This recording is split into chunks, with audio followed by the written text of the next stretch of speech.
Bonjour à tous. Pour les personnes qui me suivent, vous savez déjà peut-être que je suis en train de réaliser un album avec ma collection Solstice, qui est toujours disponible à la vente. Je vous mets d'ailleurs, si vous le souhaitez, tous les détails dans la description de cette vidéo.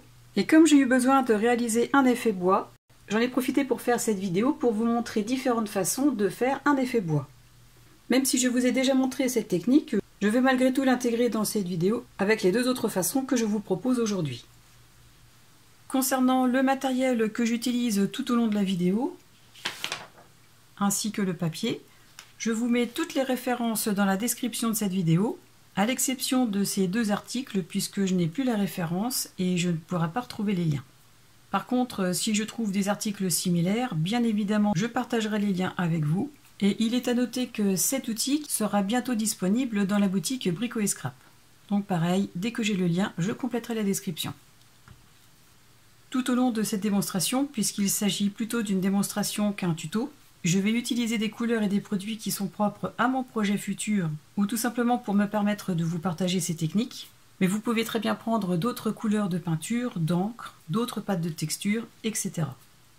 Petite parenthèse aussi, si vous aimez mes vidéos et que vous n'êtes pas encore abonné, je vous invite à le faire en guise de soutien, tout comme je vous invite aussi à cliquer sur le petit pouce vers le haut.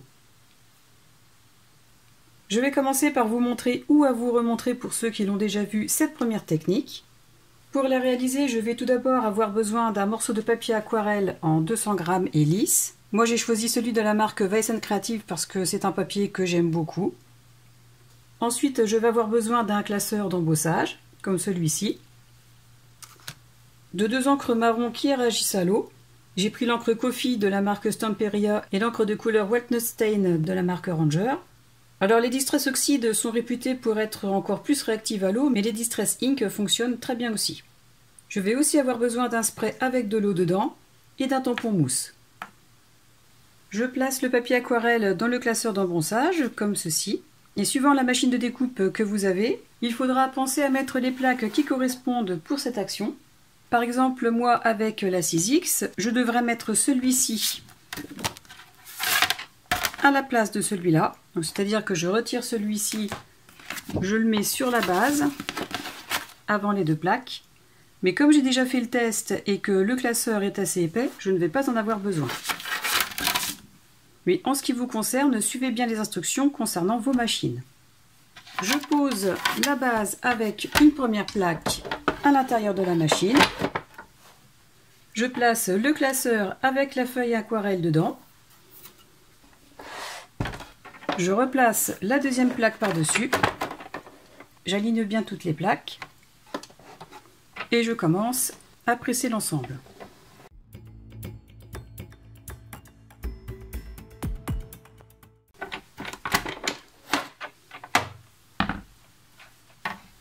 Je récupère le classeur pour obtenir un motif en relief. En l'occurrence, ce motif est fait bois. Je choisis le côté le plus texturé. Après, si vous préférez, vous pouvez prendre l'autre côté, mais moi personnellement, je préfère celui-ci. Je commence par appliquer l'encre Distress directement sur le papier aquarelle, sans trop appuyer, mais de façon à ce qu'il y ait quand même de l'encre sur le relief.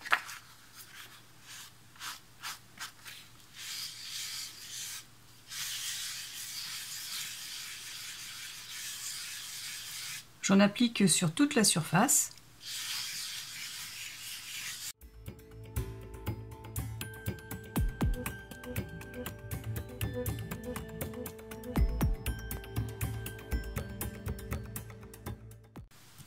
Ensuite, je vais appliquer de l'eau à l'aide de ce spray.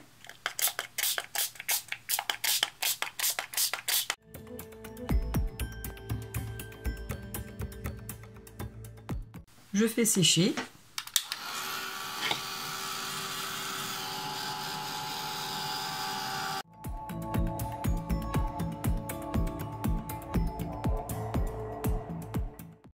Comme je voulais quelque chose d'un peu plus prononcé, j'ai renouvelé l'opération. C'est-à-dire que j'ai remis encore de l'encre et j'ai pulvérisé de l'eau dessus.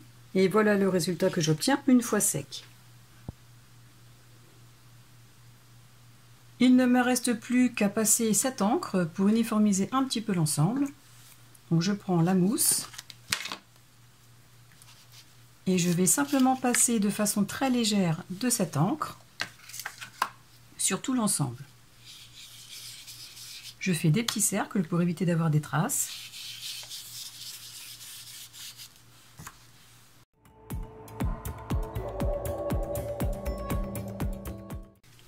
Et voilà le résultat final. Nous avons bien le relief du bois, tout un camailleux de couleurs qui nous fait penser à la matière. Voilà pour la première technique. Concernant la deuxième technique pour obtenir cet effet bois, que j'ai aussi réalisé sur une feuille complète pour avoir un plus grand rendu, et franchement je trouve que tout y est. Je vais donc avoir besoin de cet outil particulier. Alors celui-ci est de la marque Stamperia. C'est un genre d'outil qui est utilisé depuis des décennies et que Stamperia a repris il y a déjà très longtemps pour s'en servir en mix média. Je vais aussi utiliser de la peinture Allegro Stamperia de couleur Nougat et de couleur Chocolate. Et je vais prendre un autre morceau de papier aquarelle comme le précédent. Alors cette technique, vous pouvez aussi l'utiliser sur tout autre papier, il n'y a aucun souci. Mais moi, c'est vrai que je préfère travailler sur du papier aquarelle. Avant de commencer, je vais faire un point sur deux choses. La première étant l'ordre dans lequel appliquer les peintures. Vous constaterez ici que j'ai commencé par la peinture Allegro la plus foncée et que j'ai terminé avec la peinture la plus claire, ce qui donne un rendu qui n'est pas du tout celui que je voulais. Alors qu'ici, j'ai commencé avec la peinture Allegro la plus claire, puis la plus foncée par-dessus. Et là, c'est exactement le rendu que je cherchais, avec des stries plus foncées et un fond de bois plus clair. Et deuxième chose qui pour moi est très importante concerne la qualité des peintures acryliques que vous allez utiliser. J'ai fait un test avec une peinture de premier prix, comme celle-ci, et le rendu n'est pas du tout celui que je veux, car les stries foncées sont très brillantes. Donc, je vous montre d'un peu plus près la différence. Et honnêtement, pour moi, celui-ci donne un aspect vraiment beaucoup plus naturel que celui-là. Après, c'est tout à chacun de décider l'effet qu'il veut avoir, ainsi que le choix de la peinture utilisée. Je commence par appliquer la couleur Nougat.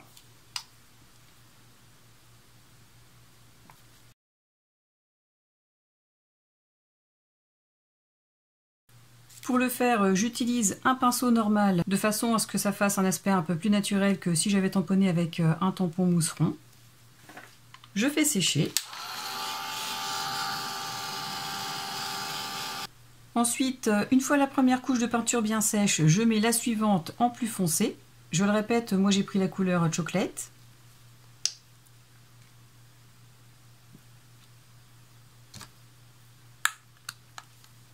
Je vais recouvrir l'ensemble, mais en faisant en sorte de ne pas mettre trop d'épaisseur de peinture.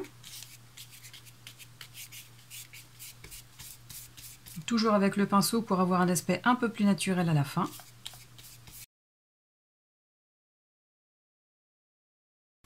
Je prends cet outil, je vais le positionner en son centre, comme ceci, au niveau du haut du projet que je veux décorer. Je commence à faire glisser en le laissant horizontal. Et je l'incline un petit peu vers moi comme ceci, et je le fais revenir en avant comme cela. Et j'obtiens déjà un premier effet bois.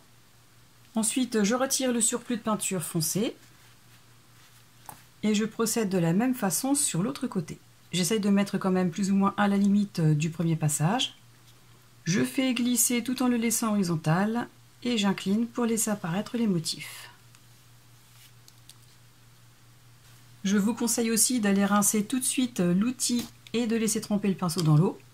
Et vous constaterez que les motifs sur cet exemple ne sont pas aussi prononcés que sur ceux que j'ai fait précédemment, parce que justement il s'agit d'un petit morceau de papier, et donc pour avoir le motif du nœud dans le bois ainsi que les stries, il faut tout de même un minimum de longueur de feuille.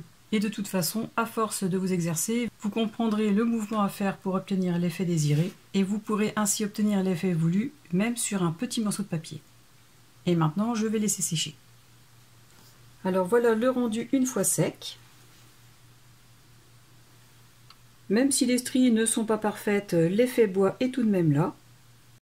Et suivant le projet que vous allez réaliser avec cet effet bois, soit vous laisserez le morceau de papier tel quel, ou soit vous serez amené à le couper, ce qui est mon cas pour le projet que je suis en train de préparer. Je vais donc le couper pour vous montrer ce que cela peut rendre. Je vais couper des lanières de façon aléatoire.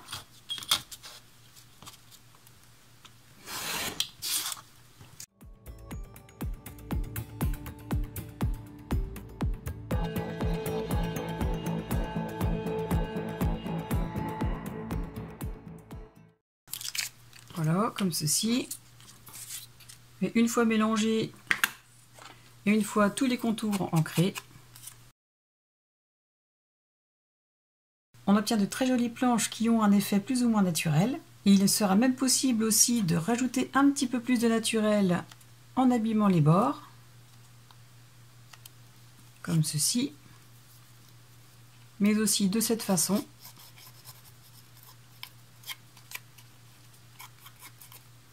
Pour donner un effet vraiment ancien et usé.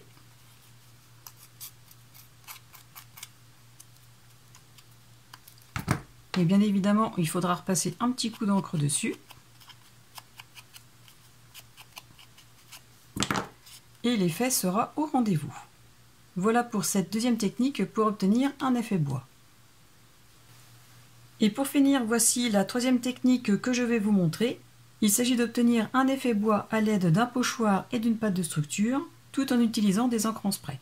J'ai donc choisi cette pâte-là de la marque Stamperia, parce que dans cette pâte, il y a des fibres naturelles, et comme c'est pour réaliser un effet bois, j'ai trouvé que ce serait encore plus naturel d'utiliser cette pâte plutôt qu'une autre.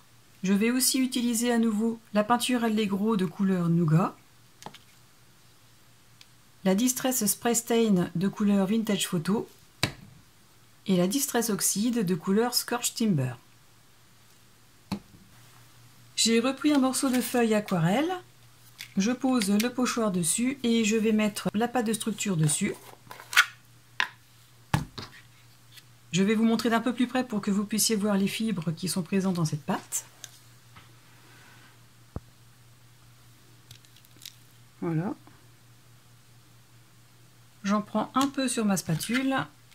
Je commence à l'appliquer sur le pochoir en couche très fine.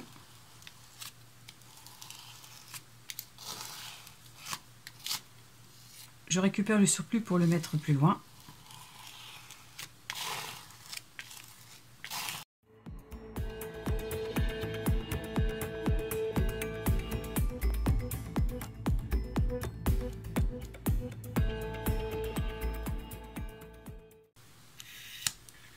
Comme ceci. Je retire le pochoir et je vais le nettoyer tout de suite, ainsi que la spatule. Ensuite, une fois mes outils nettoyés et la pâte de structure bien sèche, je vais appliquer une couche de peinture acrylique de couleur Nougat.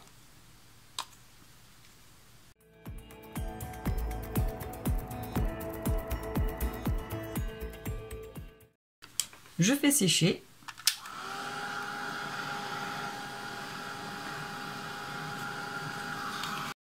Une fois la peinture bien sèche, j'ai protégé mon plan de travail. Je vais commencer par appliquer ce spray que j'ai agité au préalable pour que tout l'ensemble soit bien mélangé. J'en pulvérise un peu partout.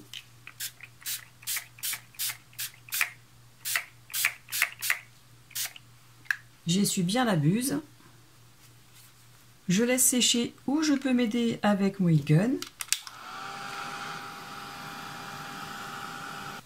Avant que tout ne soit complètement sec, je prends un chiffon que j'imbibe d'eau et je vais passer très doucement avec sur les reliefs de façon à retirer un petit peu de peinture.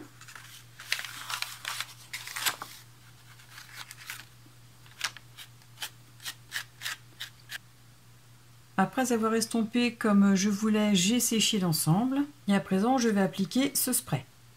Donc celui-ci, pas la peine de le secouer puisqu'il ne s'agit pas de la même encre que l'autre.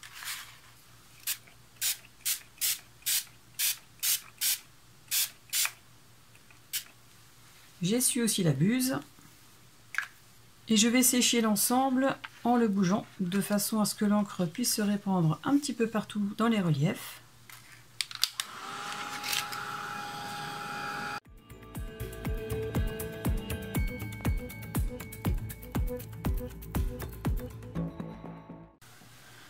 Les encres ne sont pas tout à fait sèches. Je vous conseille d'attendre tout de même plusieurs heures, voire même le lendemain avant de continuer. Mais comme il ne s'agit pas d'un tuto en tant que tel, mais plutôt le partage de techniques, je vais tout de même vous montrer l'étape suivante.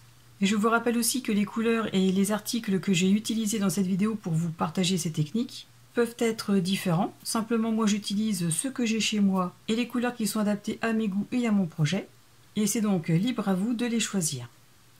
Pour finir avec cette méthode, je vais utiliser la technique du brossage à sec que j'ai déjà montré dans plusieurs de mes vidéos. Il s'agit de déposer un peu de couleur acrylique sur un support. Donc moi j'ai choisi la couleur Gold Sand, une couleur qui va éclaircir un petit peu les rainures du bois. J'en dépose un tout petit peu. Je prends un pinceau bien sec et propre. J'en mets un tout petit peu sur mon pinceau. Je décharge le surplus au maximum, de façon à ce qu'il me reste vraiment le minimum de peinture. Et je vais frotter dans le sens inverse des rainures, de façon très subtile pour ne pas que la peinture aille partout. Ce que je veux faire avec cette technique, c'est vraiment faire ressortir les stries et les éclaircir. Je frôle les reliefs. S'il n'y en a pas assez, je remets un tout petit peu.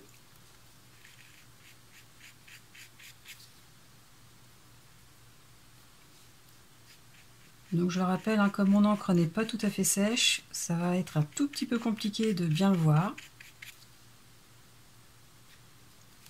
Je vais essayer ici. Vous voyez, je frôle dans le sens contraire des stries pour les faire apparaître de façon plus claire.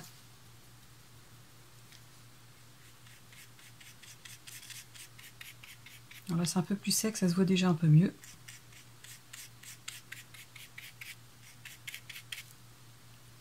Je fais ça sur tout l'ensemble.